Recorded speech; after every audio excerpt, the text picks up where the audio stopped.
You and I know that there's no blueprint to business success. We all have to figure it out our own way. So join me today on the Scenic Route podcast with Kristin Morrison, where she shares what worked for her, the vital insights on trusting your instincts, setting goals, and the power of mentorship.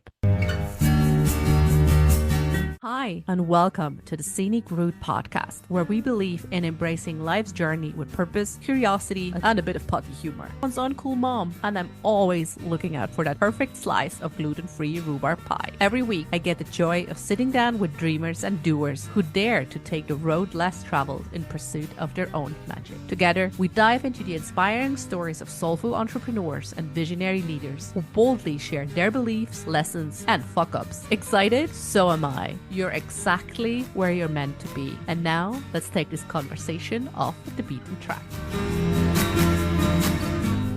Kristin Morrison is a holistic business and life coach, author, and host of the Business Pathfinder podcast. Her podcast is real, raw, and relatable. It's life coaching sessions with business owners, innovators, and creatives. Kristin started her first business in her early 20s and has coached business owners for over 20 years. She lives an adventurous life in the San Francisco Bay Area and on the big island of Hawaii. Oh. Kristin, hi, welcome on the Scenic Route. Thank you, Jennifer. I love your background. It's so beautiful. Thank you. And I'm just so happy to be here. I have listened to your podcast and it's powerful. Thank you so much. It is very special. I love the way you combine spirituality with business. I think it's so important and needed. Yes. Yeah. It's always I don't know, I sometimes feel it's hard to market it. It's like this and that, right? Because people usually like, oh, like she's like the numbers lady, or she's like the woo-woo lady. I'm like, I do like a bit of that and I do like a bit of this. So I'm kind of like... Yeah, you're balanced. Yeah. Yeah. So, I already feel like we're getting into juicy bits.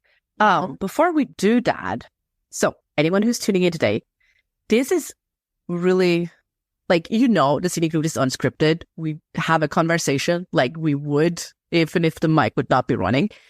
But today we're actually meeting for the very first time. We decided to kind of like let our intuition run the show. So we'll see where that gets us. I'm sure we're going to get somewhere juicy anyway. And before we dive right in, Kristin, give us like some idea of who you are. Like, what were the major crossroads that got you to where you are today? Yeah. So I started my first business when I was in my early 20s. It was a pet sitting and dog walking business. And I had no idea what I was doing at all. I had never taken a business class, had always actually kind of secretly despised business owners and thought they were too straight-laced and not creative. And I just had all these preconceived notions of business and business owners, which were totally inaccurate. And I discovered that as I became a business owner.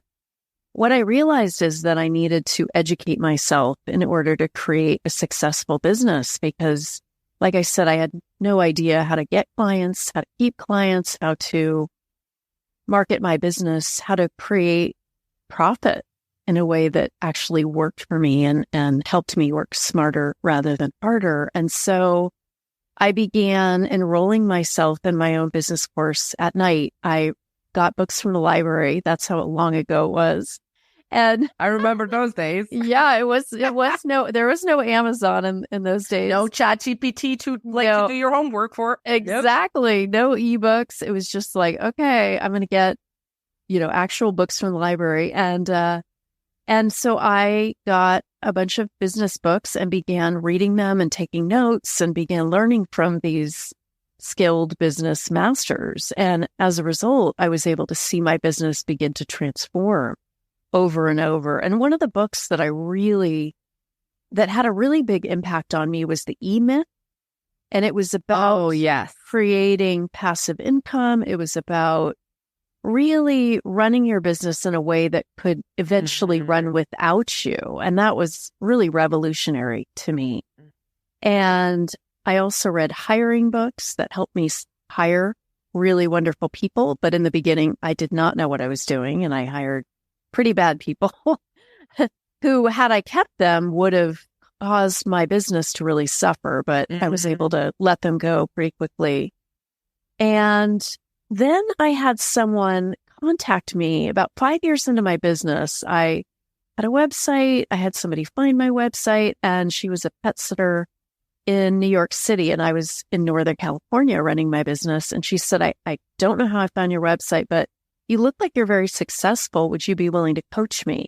And that was in the year 2000. And so I began. Coaching wasn't a thing. It wasn't a thing in the year 2000. And I said, I'd love to help you. And so she hired me to be her coach. And within a few months, her business began to grow and become successful in a way that she had always longed for.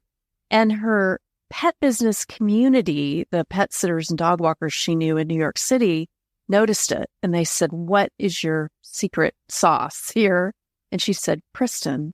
And so they began working with me. And, this West Coast girl, me, all of a sudden had all these kind of tough New York City dog walkers and pet sitters. And, they were pretty badass, and they were really able to succeed. And what I loved about these New York City business owners is that they all had the same business, but there was collaboration rather than competition.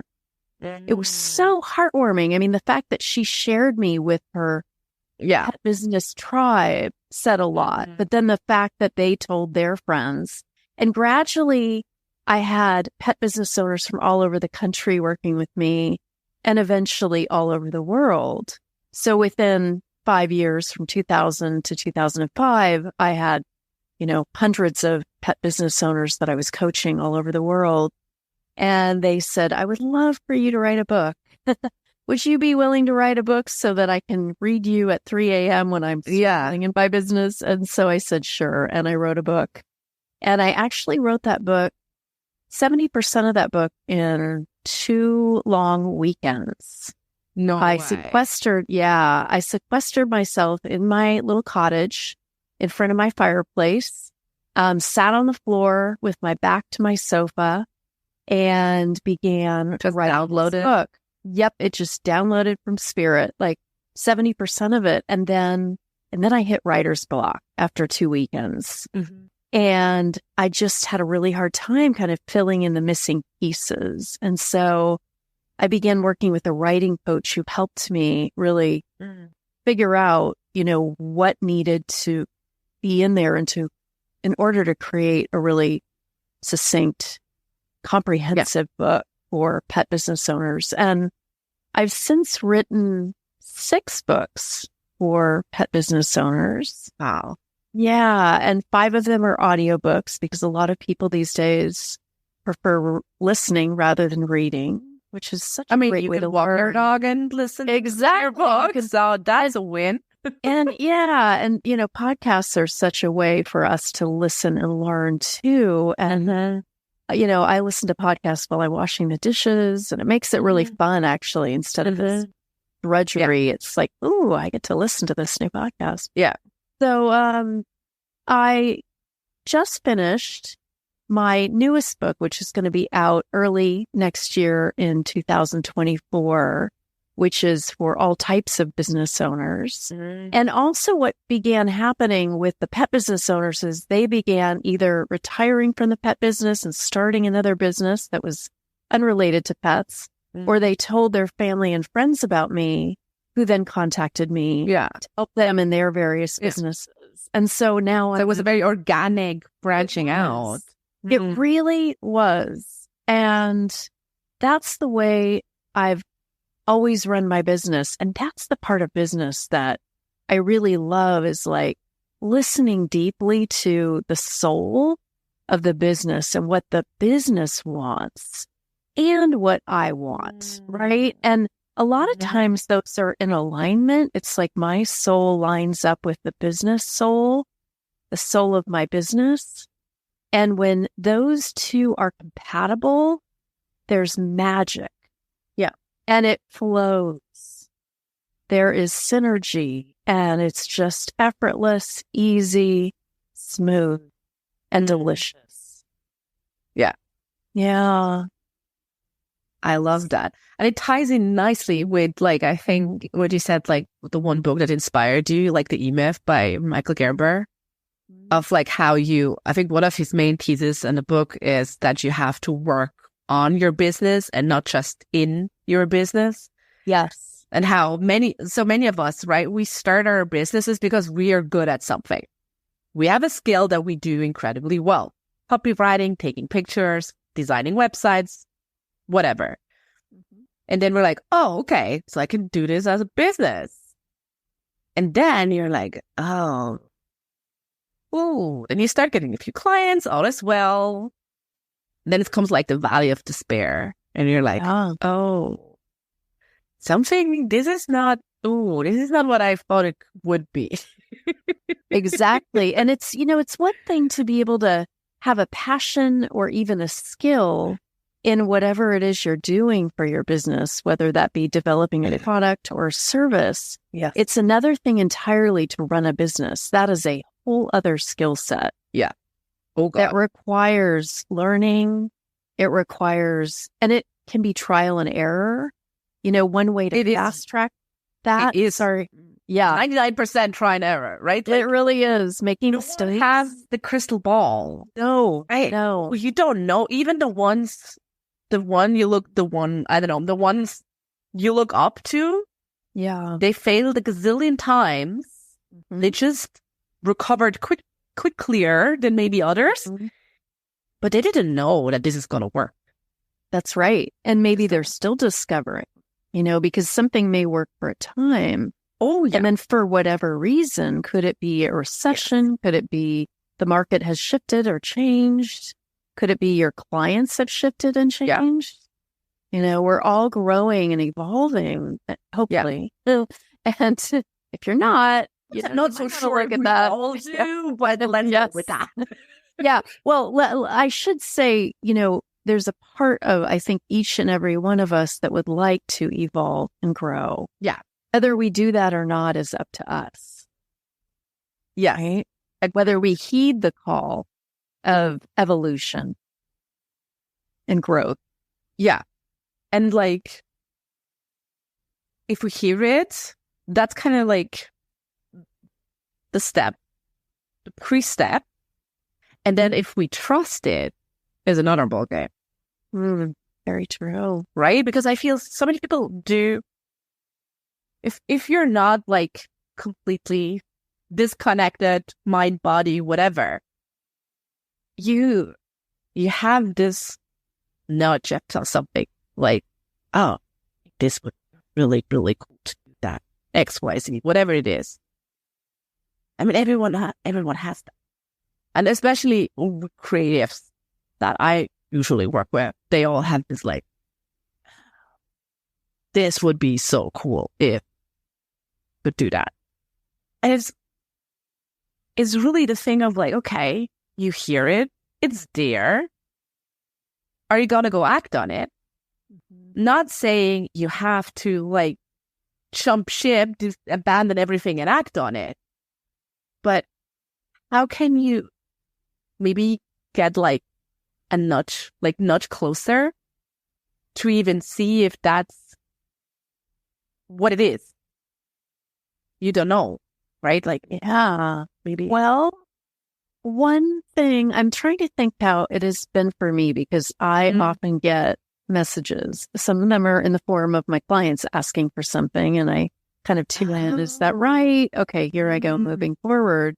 And especially if I get a number of them asking for a specific thing, then that is a big clue. Yeah, that's a big signpost. Do we need a billboard, right? That could be the billboard. Yeah, yeah. But that could be the billboard that we're looking for. But, if there's a number of messages that we're getting, and if our inner self is feeling excited, enthusiastic, inspired, then, we may need to do some research on how to do this if it's something we've never done before. Yeah. And so that can be a process. We could hire a mentor who has done it before, whatever the it is, whether that be creating an online course, creating a podcast, whatever it may be. Yeah. Writing a book. Yeah, anything. It's like, so the fast track can often be having somebody help you. I mean, you can do research till the cows come home, but that could cause you to not move forward in a way that, being accountable to somebody like a coach, like a mentor, like a friend who has done what you want to do and aspire to do.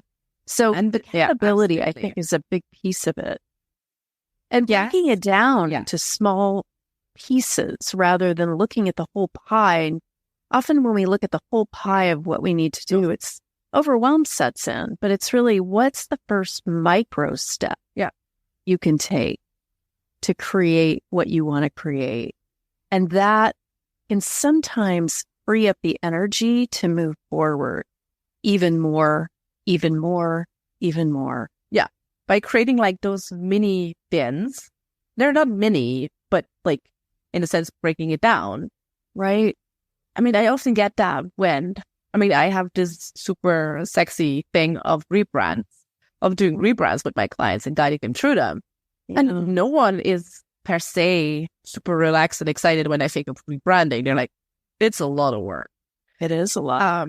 And it rightly so, right? Yeah. And then it's like, okay, how can we break it down so you're not like getting completely overwhelmed before we even started? Exactly. And what's happening when you're working with people too, I would imagine, is there is a transformation in their business. And when we transform anything, whether it be a business or a part of our lives that isn't working, it's going from one way of doing things to doing something an entirely new way. That isn't for the faint of heart. But what's on the other side of that is liberation, freedom, beauty. Yeah. In your case, what you're creating for your clients, right? And it's a clear message. Yes. Yep. And it's just, but I don't know. It's what you said, right? Like, we're always like, oh yeah, we want to change, right? Like, I think most of us listening, me included, we're like, oh yeah, we're totally growth mindset. We want to evolve. We want to do better. We want to be better. And then when we're actually moving parts and doing the transformation, new shit feels scary and it makes you uncomfortable as fuck. It really does. You're feeling uncomfortable. You're like, this is not, no, I don't like this. No, your survival ego brain is like, scary, move away, back off. So how do you work with your clients to this period of, this feels uncomfortable, I do not want to do this? Yeah, so that's when I actually take a pause with them and have them breathe. It sounds so simple and basic, but it's not Breathing easy. is magical. You know what? It is, but some of the simplest things are not easy, and we often need reminders to do the simplest things too. It's like constant reminders, even if we know we need to do them and we've known it for years. So what I will do if I can sense or see anxiety in my clients or fear or, any number of reflections of overwhelm, I say, okay, let's take a pause here. What I want you to do is just take a really deep breath. And I breathe with them for just a few moments. And what begins to happen with the simplicity of the breath and bringing life force in is that the neural pathways, which were beginning to get really charged up and anxious and go to that fight or flight, are then beginning to calm down, beginning to soothe. We can self-soothe ourselves Oh, yeah. in the most kind of scary of circumstances, right? We can, like, the breath is something that is always with you. And it's so simple that people forget it too. Yeah. And so remembering that if you're going through a really challenging time, take some deep breaths, and what may happen is your mind may clear, new ideas may begin to form, but there's no way that can happen when we're holding our breath in, because our body then feels It's like it's not flowing. It's not flowing. And what it says to the body is, I'm dying because I can't breathe right now, or I'm not taking the full breaths. And so we're sending a message to our brain, I'm dying. Oh my God. Get scared now. It's like, if you want to fast track fear, stop breathing for a bit, or hold in your breath, for a bit, or don't breathe deeply. Yeah. Because that signals I need fight or flight to get out of the situation. But what can remedy that is just taking some deep breaths. And so that's what I do with clients when they're moving through, some kind of transformational experience. That's an opportunity to just get still and quiet. And it's counterintuitive. That's when a lot of people get busy doing something else. Yeah. Or they veg out, scrolling or drinking alcohol, or, any number of things that cause them to numb out out of Everyone has their pattern of whatever it is. Yeah. Eating, drinking coffee and getting really shopping, anything. Whatever is your kind of drug of choice. Yeah. Yeah. And every single person probably has something that they do. Running even can be, exercise. So God, I mean, it's not to say we listed a couple of things that are considered bad. But I mean, even drinking too much water can be exactly right. It's not erotic per se. It's the situation you do this in, and for what reason. That's right. That's the problem, right? There's no problem with drinking alcohol when you're, I don't know, feeling festive, whatever, if you want. Absolutely. But if you're drinking to black something out, we might get it to unsafe waters. Yeah. And it doesn't help. That's the thing. We think it's going to help, but what it does is it just it's a short-term, long-term thing, right? Yes. It helps in the short term, but no long-term benefit whatsoever. Well, and what happens is when we're not really going through something, when we're turning our back on it, when we're looking the other way, we're putting something under the carpet, right? And then gradually the carpet becomes like this. It's still there. You can see it bulking under the carpet. It's still there. It is. It is. Yeah. That becomes an even bigger mess to work through. Oh, yeah. Yeah. I mean, everyone has a carpet. We all do. It's fine. It is fine. Yeah. If you have a carpet that's, loaded. Moving through is the thing. And starting small, looking at, what are you avoiding today that you need to do? Could be doing your taxes, reaching out to someone you send a proposal to. That's always something people I don't want to bother that. Or invoicing can be challenging, really beginning to own your worth in terms of being a business owner and ask for money that you rightly deserve because you did the work. It can be a number of things, but taking, again, not having to deal with everything under the carpet all at once, just taking one small action can then begin to create momentum. Yeah. Yeah, exactly. I always think of it as that as well is a muscle. If you're ooh, I've never done any healing work whatsoever, and now I'm gonna right there at my biggest childhood trauma. Ooh, that's gonna be a tough one.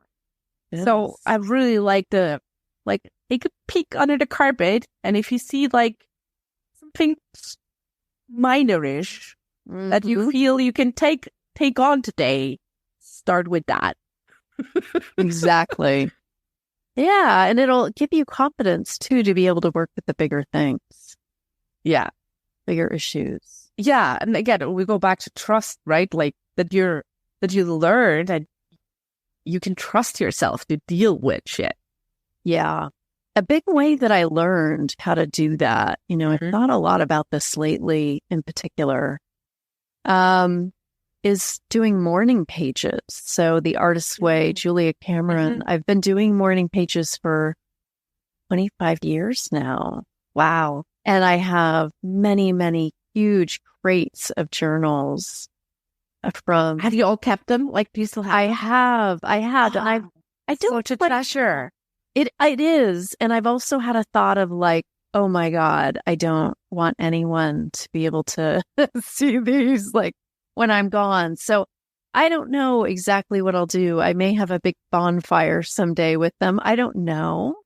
But like for now, I know letting go in that way. But for now, I love knowing that they're there. I don't actually look at them very often, but I have at certain points in my life when I've needed to kind of remember who I was when I was younger. And because there's a wisdom that comes from any age.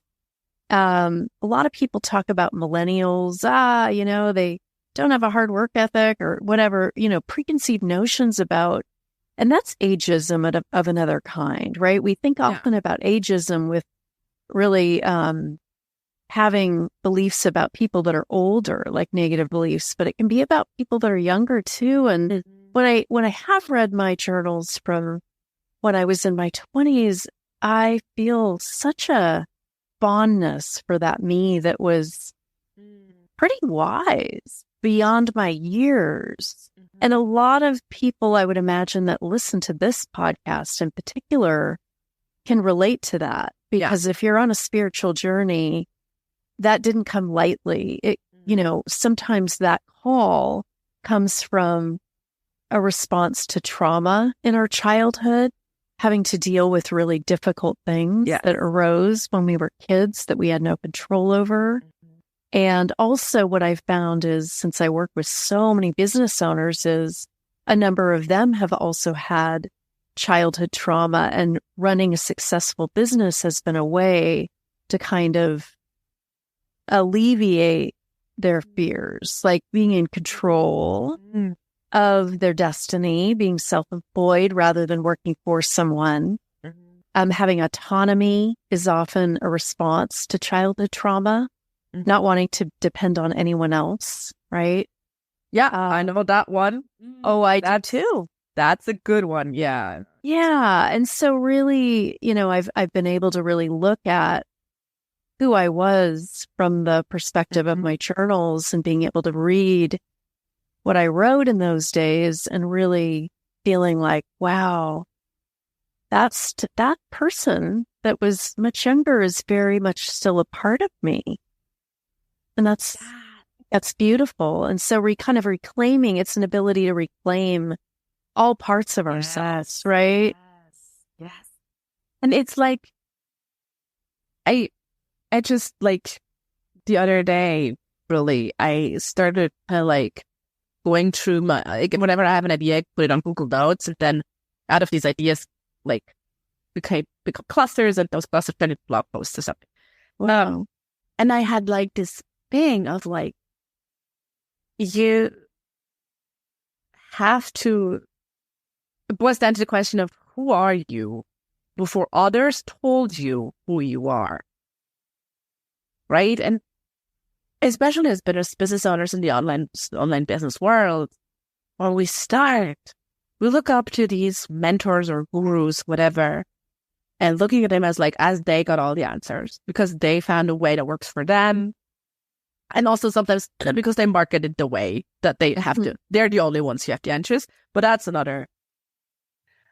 And then you take on so much stuff until, I've been there and I built a business and I was like, I hate every single thing of this business. I'm just going to more or less burn it down. I'm like, nope, thank you very much. And to kind of like remember, oh, who am I? And for some people, and for me, in business, it doesn't go as far back as like in other regards. But if you have childhood trauma or something, sometimes it goes back to your pre-verbal. Yes, exactly. Maybe we don't even have the words for it. Yeah. Yes. And, there have been a number of correlations, not necessarily to childhood trauma, but to what I made something mean when I was growing up. That from my earliest role models, which were, of course, my parents, which are most of our early role models are parents. Yeah, your caregivers. You model our needs. Yes, exactly. And so one of them was, and I was so glad to really discover this kind of early on in my business, was I was making money at a certain point and the profit was coming in. It was great. And I was feeling very successful in a lot of ways. But what I realized is I wasn't truly successful in my own eyes because I was working all the time. I was exhausted. And I realized that I had a belief of making money is hard. Making money is hard. One. Right.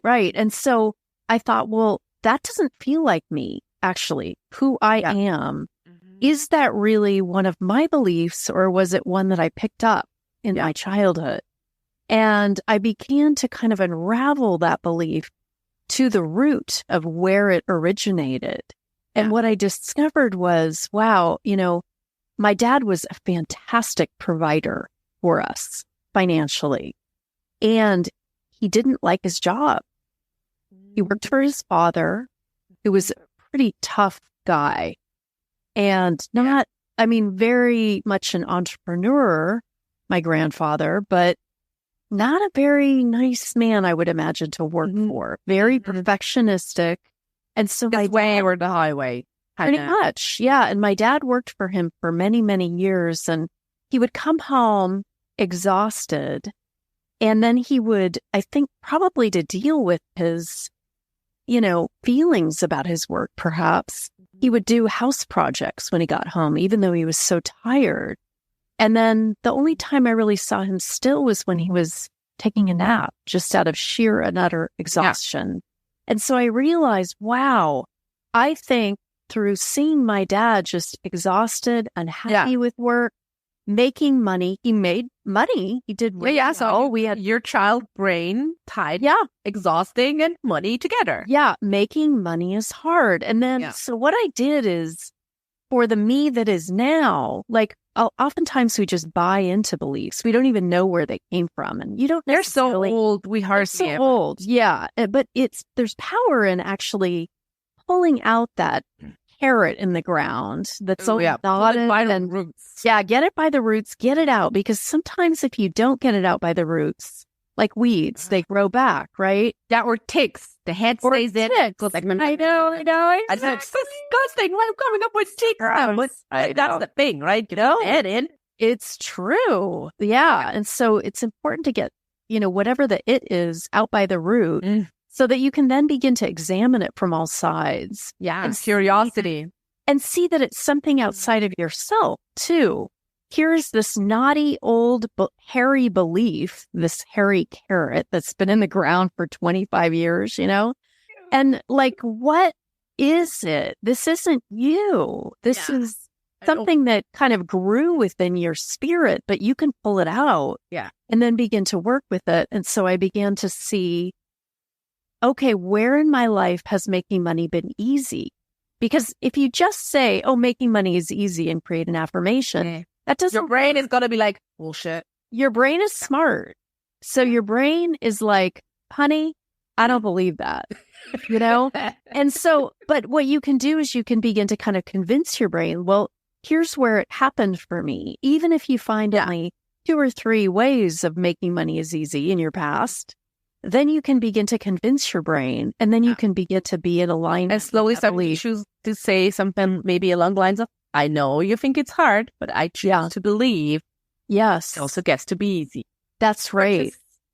Something like that. It's like the micro affirmation, right? To pave like the way. affirmation to where you want to go. I don't know. Exactly. But yeah, that's a fun exercise. Like anyone who is listening, like who feels like, ooh, money issues, I do not want to go there. This is exactly where you should go. Exactly. Oh, it's the way we do not want to go. We definitely should go. Lift up the carpet. Exactly. Like I like that what you said. Like think about if you want to lift the carpet, your money carpet. Think back to the earliest memory you have of money. And what is the earliest memory you have? It doesn't matter how old you were at the time, but what's the first memory that comes to mind? And everyone will have one that will instantly light up. And then take it out and just look at it. We're not saying something bad came out of this or whatever. I mean, my first money story is quite literally magical.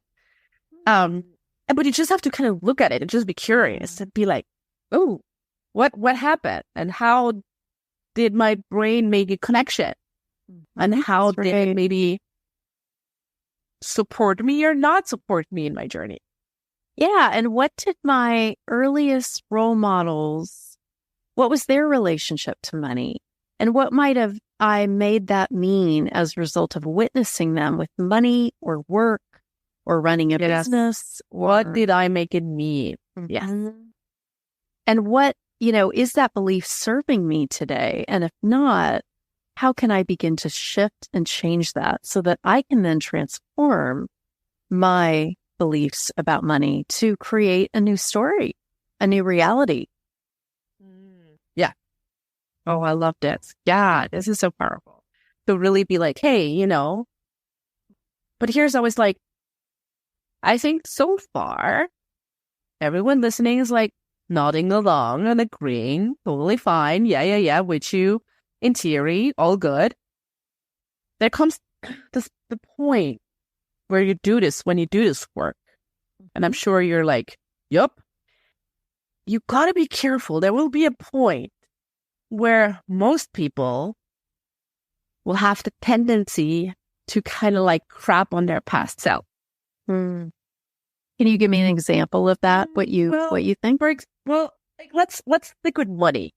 So you're like, oh, okay, that was I kind of like combined money and working hard. Money is not abundant, exhaustion money. And then you know this, and then you do something again, kind of like where then you look at all the things you've done. Maybe you stayed in a job for longer, an appropriate job that was completely wrong for you, and you were left completely exhausted, full burnout, but the money was good, so you stayed, whatever. And then you look now, with your knowledge now, you look back and say, I'm smart. I should have known. And then you kind of like, with your current knowledge, you start unhealing. You start to like crap on past self. Yeah. Like, you should have known, or you should have done better, or whatever. I see this so often. I do too. So, we often do the best we can at the time. Whether that was good enough or not, we don't know. But we often do the best we can. It was good enough at that time, period. That's all you knew. Yeah. For whatever reason, that was the best you could do. And also, I love this expression. So the best time to plant an oak tree was 20 years ago. The next best time is now. Yes. And that one of those cheesy Pinterest posts that are absolutely 100% true. It is. And sometimes cheesy is right on target. When we say, oh, that's so cheesy, it's like we might even want to look at, oh, but can I really relate so much that I'm deflecting it, right? It's like, No shade. I know. I do that. I do that too. So I'm not calling you out, darling. Takes one to know. Yeah, exactly. Yeah. And so also, part of going back to evolution and growth and transformation.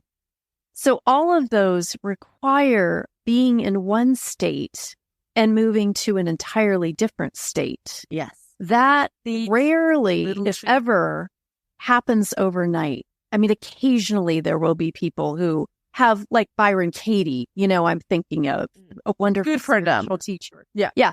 It happened pretty much in a moment for her. She had an epiphany and it was transformative instantly. Rarely does that happen to us. We actually have to go through the hallway of discomfort to get to I like an expression, hallway of discomfort. Yeah. And so, but the hallway can be so uncomfortable because all of us, pretty much all of us, desire to go from A to Z quickly. Like, oh, of course. Let's just get wouldn't. Yeah, I know. Effective. I love it. Exactly. But here's the thing. Part of the evolution is learning as we're in the hallway. It's actually picking up skills. It's being able to be with discomfort, which if we can do that, that's a big part of evolution is discomfort and even suffering to some degree. Yeah. Because not that I want to say, we all need to suffer because I really believe that. Very problematic. I know, but I think if we're wanting life to be happy, joyous, and humanity all the time. It's part of humanity. It is. And part of evolution too, typically, is going through that discomfort to get to the other side. And that then creates the contrast too, where we can see, oh my God, I've come so far. And the inner pride, the compassion for others who are perhaps in the hallway that are suffering or in despair or thinking it's never going to happen for them. And we can offer them comfort and support because we've been there. That's where empathy can arise for others, empathy for ourselves, compassion. Yes, all of it. And also really cultivating the skill of patience, right? Which is going back to the oak tree. It took the oak tree 150 years. Exactly. Yeah. And for us, that is an opportunity to really, again, breathe through the discomfort, to work through things, to take one small step, perhaps, and other times one large step, or even a leap forward. And the way that we can take the leaps are taking the small steps. Yeah. Initially. Yeah. Yeah. If this would be like a live call-in, like a show, like on the radio, I would have now imagined like a phone with a lot of like buzzing lights because people will be calling in and be like, I get this. Rome wasn't built in a day. So come on, ladies. But like I'm having a business. I have bills to pay. Right. How can we trust the timing of things? We don't have 150 years here.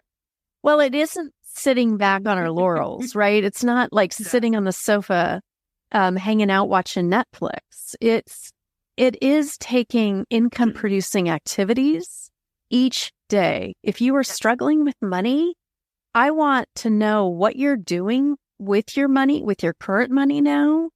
What are you doing to increase that flow? Because it does require income producing activities. Yes. And marketing can be an income producing activity, doing the actual services or creating the products, whatever it may be. Showing up to work each day can be an income producing activity. Whether it's you wanting to create a side gig, how are you working on that? So I had a coaching client who worked in a job and she really wanted to create a certain side business, but she wasn't doing anything for it. It's almost like she wanted it to magically appear. And it's like, and to earn her money so that she could eventually quit her day job. And can be a very vicious cycle. I know. And she was exhausted and Well, it's like, I hear you're exhausted. So are you perhaps working harder than you need to in your main job? Maybe out of guilt that you have the side gig because you eventually want to quit your day job? I mean, that might be something to look at. Yeah. Are you working more than the 40 hours a week that you were expected to? Yeah. And you may begin to want to step away from that. Or if there's a way that you can begin to delegate more, if you have that opportunity, and then to begin to really figure out when can you work on your side gig business. And not only that, but when can you begin to bring money in so that you can begin to see that, oh, this isn't just some dream that I have. This is actually something that can produce income. Will it produce enough income for you to quit your day job? That's yet to be known in the very beginning.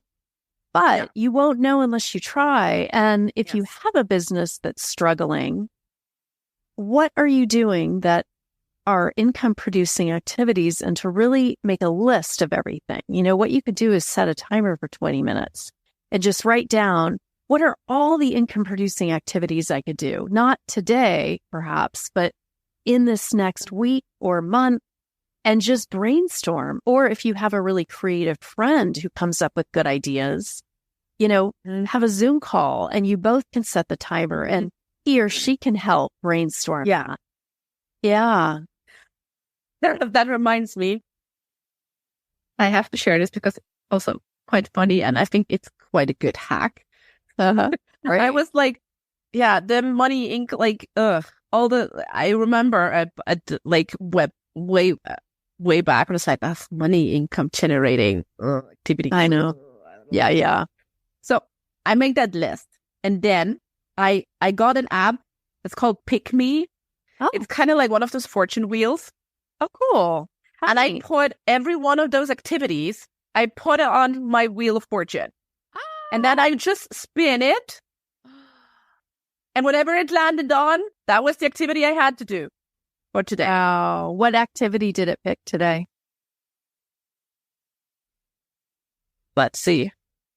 Pick it.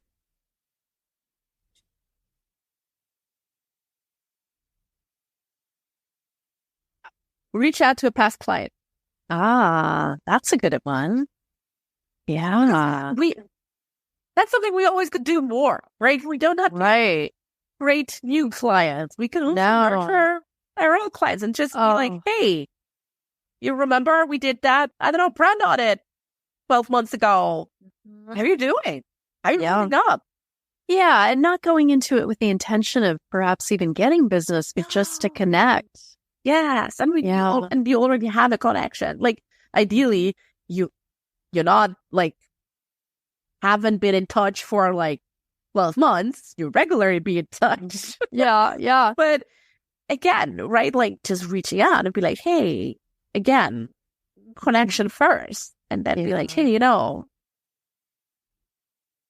or sometimes I even feel like, hey, you know what? Like, I don't know if it's a past client I really like working with. I like, you know what?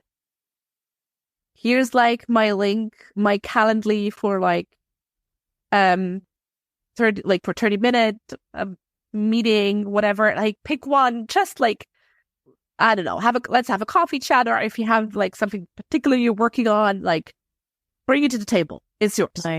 Nice. And there's always coming something from that. Yeah. Even if it's just more insight into my ideal client's mind, or where they're at, their stage of business, their journey. Super valuable for my marketing, right? Like, that's right. There's always something if you're willing to kind of like just try, even if you're like, I don't want to reach out. It feels like whatever. Then again, what are you telling yourself it needs? That's right. Exactly. What's the story you're creating? Yeah. And why are you making it so hard too? If there is that there, what is that? How is that serving you? Yeah. Is there a way to move through that? Why do you feel like you have to suffer for exactly business? I mean, legitimate suffering, there is some of that in this life, but are you making, are you being a martyr? Is martyr part of your identity. Oh, this is so hard. Are you complaining? Like going in a complaining diet of not complaining can be liberating and challenging. You may not even realize how often you're complaining until you decide, I'm not going to complain for a week. See how that is. Yeah. Oh, yeah. Oh, yeah. I mean, I'm not. Yeah. God, everyone has one of those things. Up and like, yeah. No, I like the not complaining. I also am not. I'm not like, I'm more the opposite. Like, I do not complain. I do not complain until I feel like I'm like a volcano of complaints. You hold it in. You hold it in. Oh, I'm the worst. Yeah. I'm the worst. Or like, I'm holding in, or like, as I didn't know that was a term. My therapist, she calls me one of her soap clients. You know, like the slippery, deflecting soap clients. So I'm like, yeah. God. This is me. She's smart for her to be able to call you out on that. Yeah. So that's why she's still my therapist after like a year. The others one did not last that long. Yeah. No, they were like, okay, yeah. If you don't see through my soapiness, it's not gonna work. That's right. Wow. Okay, so like, are you in this thing? I really loved Kristin was sharing about it. Like, pull it out. That thing you do not want to look at, pull it out. Today, tomorrow, the next time you feel it's time, trust your timing on that. Whenever you feel ready to pull it out, and just look at it with curiosity and see what kind of stories it reveals. I really love that. So, anyone who's saying that's your homework? And Kristin, like, so to kind of like wrap things up, because we could talk for another hour at least.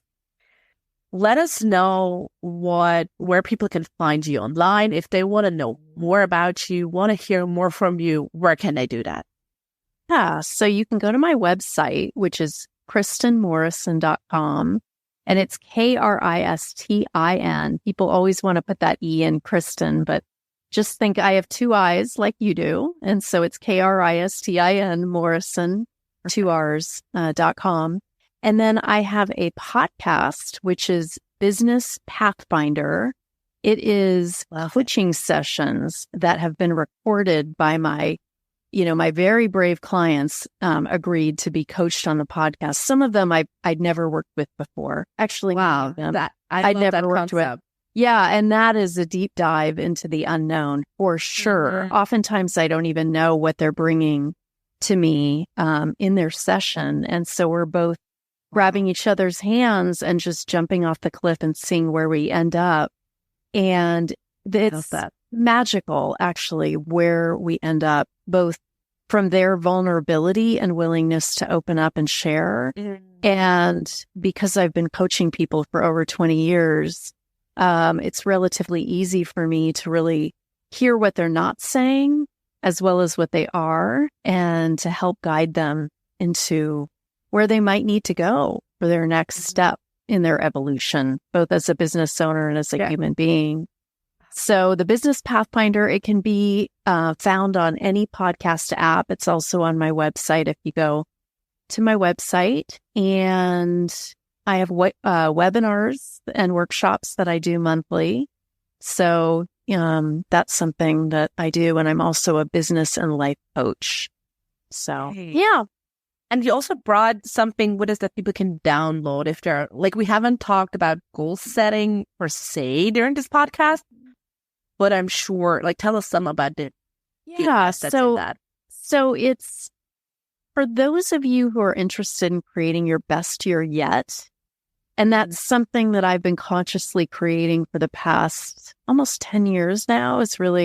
I created a goal setting workbook that helped me do that. And then I gave it to my clients who really experienced a lot. And part of it is looking at, what did you perhaps accomplish or not accomplish in the last 12 months? What would you like to accomplish or create in the next 12 months, both personally and professionally?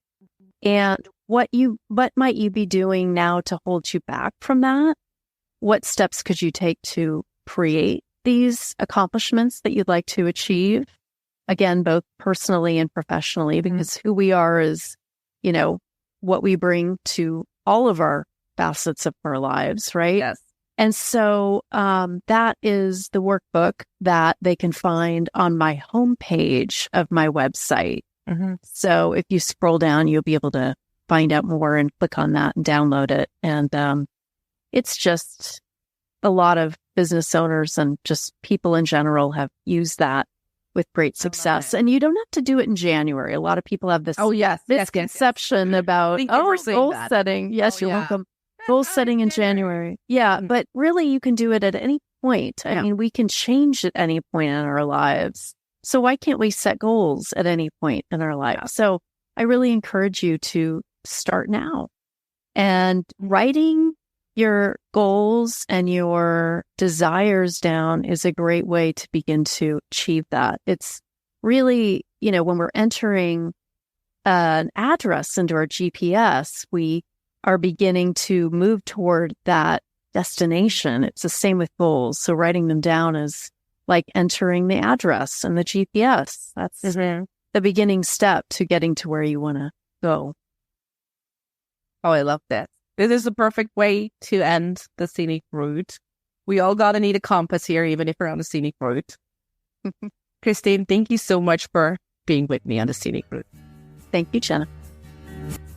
Just like that, we've reached the end of another journey together on the Scenic Route podcast. Thank you for spending time with us. Curious for more stories or in search of the resources mentioned in today's episode? Visit us at scenicroutepodcast.com for everything you need.